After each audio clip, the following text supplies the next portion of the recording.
So, today is I made a video. Today is my 4-year wedding anniversary, or would have been, with my twin flame. But I want to talk about the significance of all the dates and synchronicities that I realized after we separated.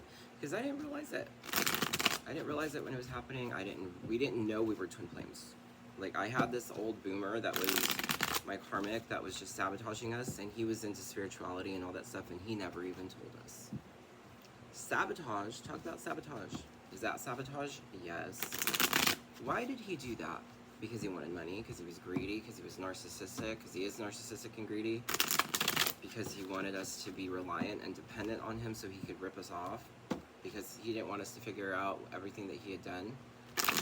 When I started talking to different tarot readers, he's like, that's so disrespectful, because he didn't want me to realize what he was doing to us, because there is a generational curse in our family, and if you don't clear spell work, it just keeps going.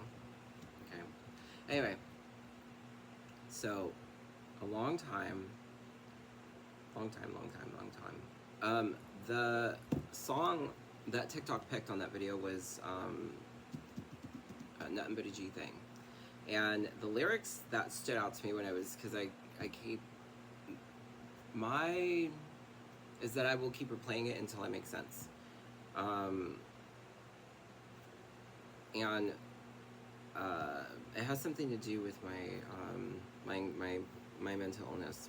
So Spirit is the lyrics that stood out was, so just chill to the next episode, because Spirit is saying, pause, work on you while he works out his lesson of that karmic. And okay, so we met on July 6/13, which is 7/6/13. Okay, so 13/13. We didn't realize it. 13s are about transformation, and if you're in the spiritual community, you know what 13s are. 9s are about cycles, because there are 9s. The 1 to 9 is the cycle. We met at the end of when we divorced, we got married on our 9-year anniversary and divorced shortly after, because he was talking to somebody else behind my back. That is emotional cheating.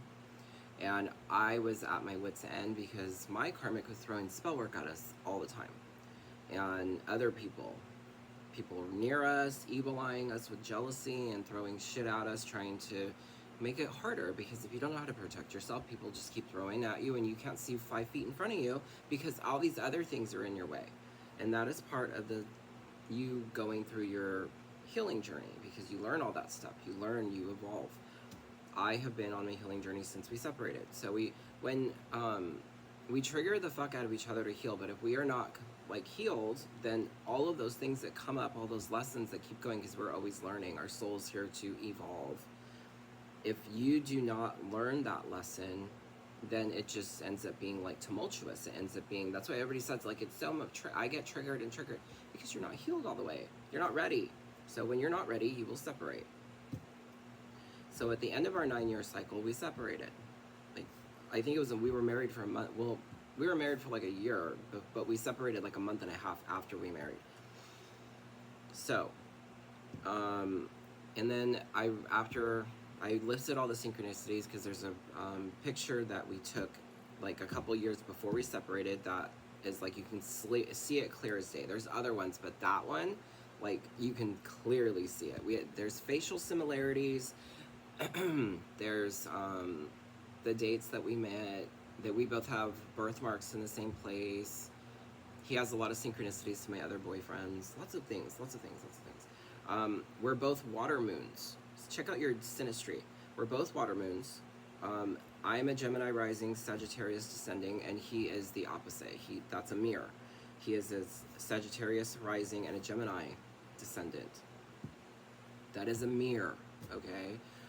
We're both water moons, and we're both life path 9s. And if you're in the spiritual community, you know what that means too. So I just want to see what Spirit wants me to know, wants the collective to know. Spirit, what does the collective need to know about this message? What does the collective need to know about this message? Moving on. Karma, justice. Justice for the unhappy family, unhappy home, rebirth, like another chance. Just chill to the next episode. So at one point you guys come back together. We just don't know when that is. But Spirit, what does the collective need to know? Somebody's not listening to their higher calling, and it's because of another woman. So he's with another woman, which is making it hard. Okay, he chose this person, but he's at his wit's end with this person. Like, it's a cycle that keeps repeating. It's a secret fight. He feels drained and emotionally disconnected. He's realizing he would need to confess very suddenly, probably will be, because of the breakup, sudden breakup, sudden divorce. Okay, Spirit, what does the collective need to know? Yeah, the other woman. This karmic woman, this Queen of Wands reverse, wants you guys to give up.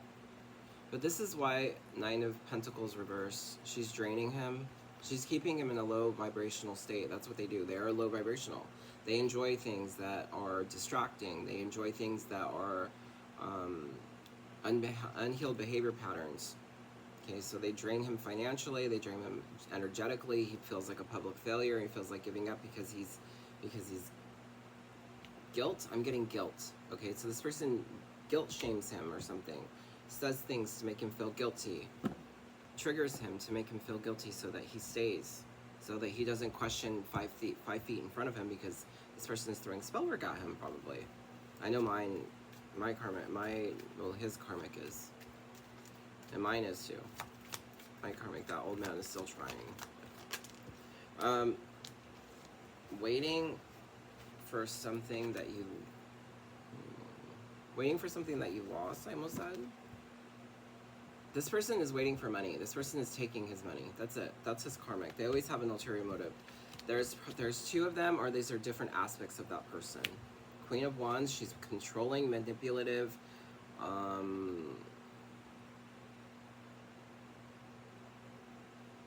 egotistical.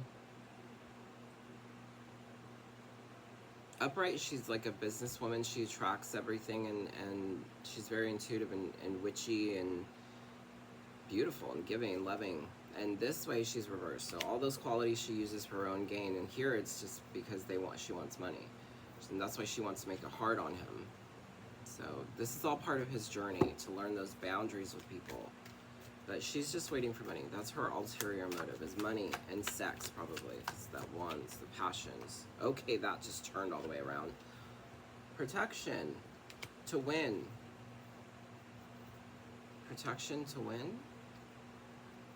Protection to win. A way to win is to protect yourself from this person. How would you have boundaries? It's to teach him boundaries. So you see how the card turned around on my hand? Like, oh my god. It's to teach him boundaries with people, with these people, with that person. But that's the synastry and all these other numbers. These are all synchronicities that I didn't even realize until way later. So today would have been our 4-year anniversary. And I started my healing journey after he left. You go through a lot of dark nights of the soul, and then you are awakened. What is the spirit? What does the collective need to know?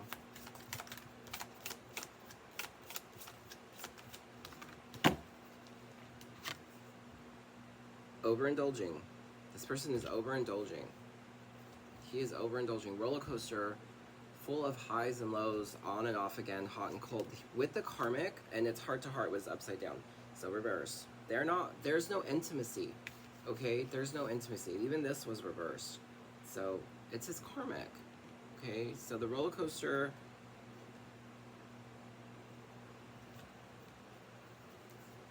brick wall.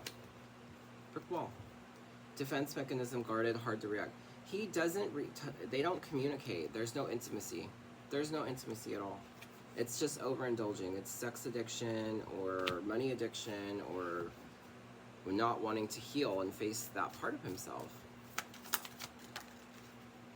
Fuego, chemistry, sex, rebound relationship. Detective. This person like watches everything that he does.